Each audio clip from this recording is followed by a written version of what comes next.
Good morning. June the 6th, 2018.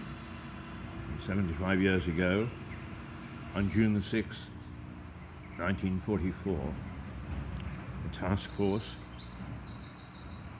of the Allied forces set out from Britain across the Channel towards the Normandy coast on what is now known as the biggest invasion force ever assembled in modern history.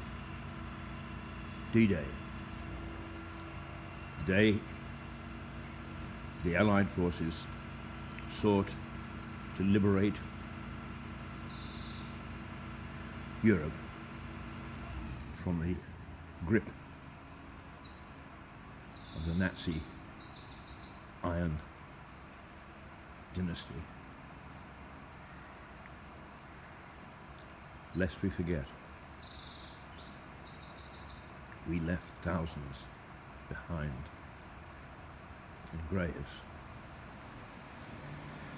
Many of them had fought tirelessly and bravely before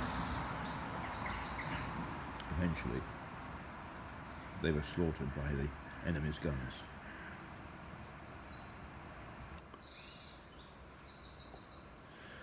Good morning. Well, I've come to my usual place when I want to remember things about democracy. And it is, of course,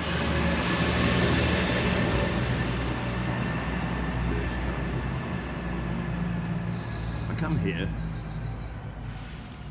because the first fight for freedom, for democracy, was fought by Simon de Montfort and his army of barons against King Henry III's forces. How many times have you heard me say that? Oh, well, if you follow this television channel and break an egg in the morning, then many, many times. That was in May 1264. But following on this very day, in 1944, Allied troops started off across the Channel in an attempt to get a foothold on the Normandy beaches and to begin the invasion of Europe, which the Nazi forces were so desperate to defend.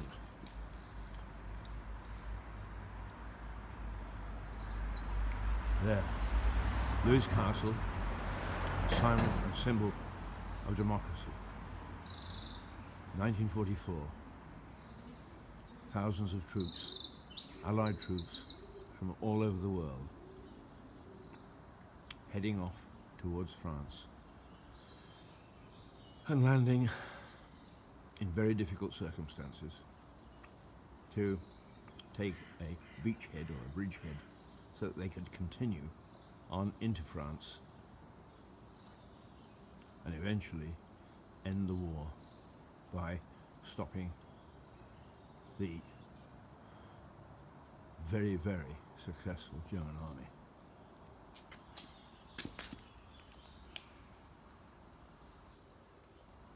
They were brave men, and many of them didn't want to be there. I don't blame them. They weren't professional soldiers. They're young men and women called up from their homes, given basic training, and sent off to fight a war which was none of their making. It was a day of gallantry. It was a day that wasn't totally successful. Out of 5 beachheads, only 2 were taken. It took another 24 hours before the other objectives were arrived at.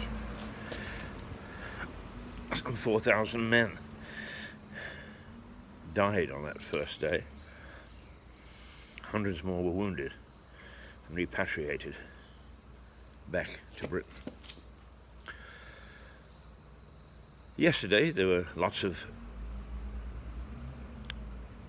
ceremonies, lots of memorials, lots of speeches by those who were left. But one has to wonder just how empty those words were when we see what our present day leadership of all parties, all colours, all hues, all countries are doing with the freedom for which those brave people fought on the 6th of June 1944.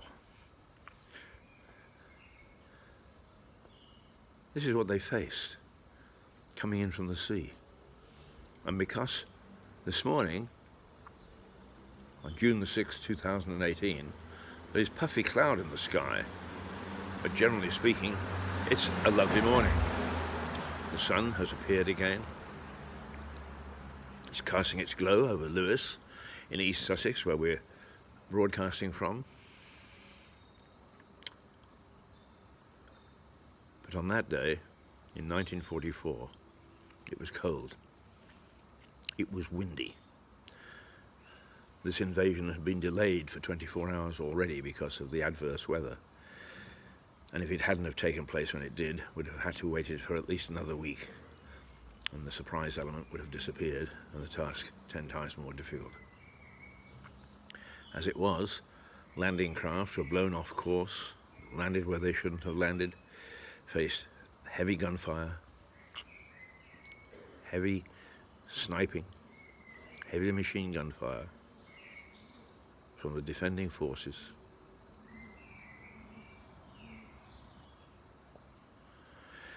And all in all, faced a very difficult task. So lest we forget, because those honouring them yesterday and today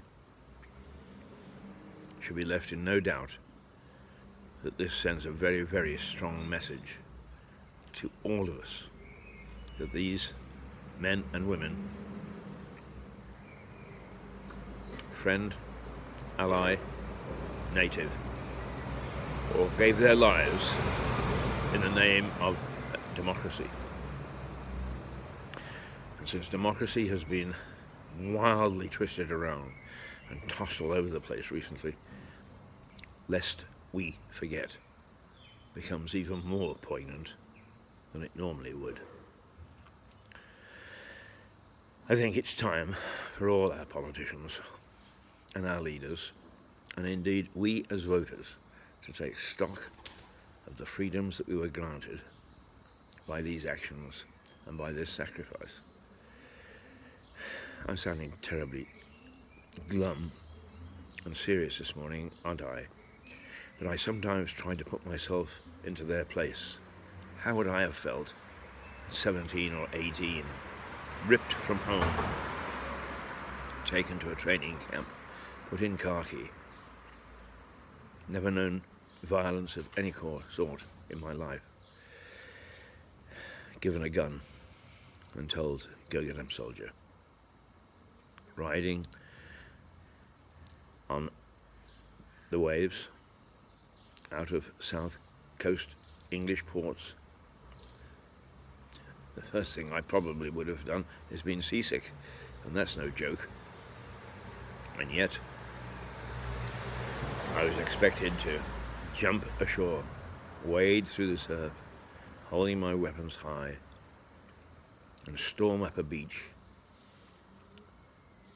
and attack some very substantial defences.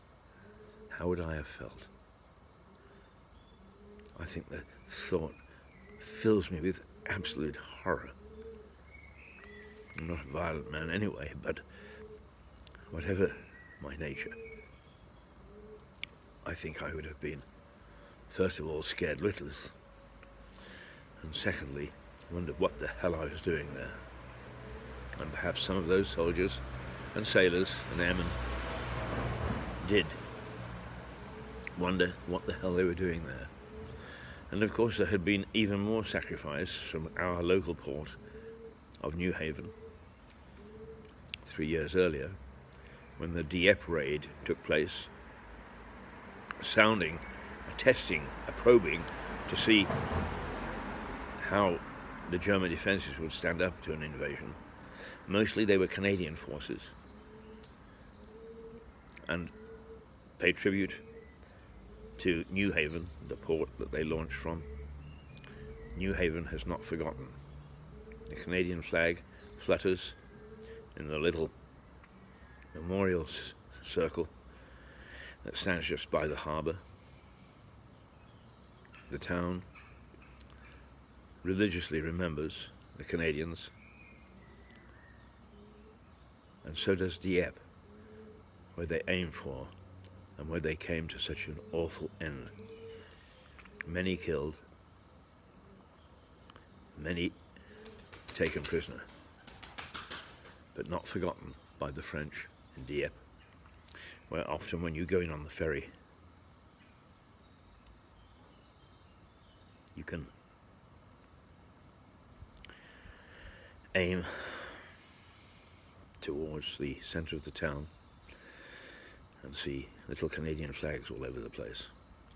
You can see on the lawns that greet ships at the port head floral arrangements of the maple leaf, and the rather gloomy but historic chateau that looks over this particular scene. That's where many Canadian and some British soldiers had their own nemesis on 1942. But today, 1944, was the day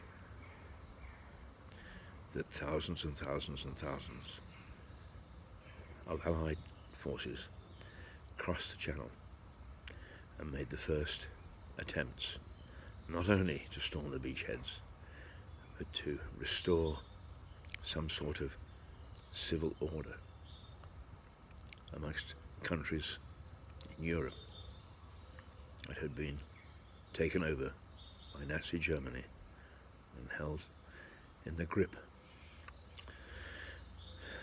of the Nazi philosophy, which was anything but democratic. So please, today, look around you. Look around to wherever you can and give thanks for the guts that those youngsters showed in trying to keep us free. And when we make our decisions, instead of the selfishness and the inward-looking nonsense that goes on today in our so-called democratic halls, let's remember why they died. It's June the 6th, 2019. This was June the 6th, 1944. Lest we forget. Keith Hayes, Toodle Pip.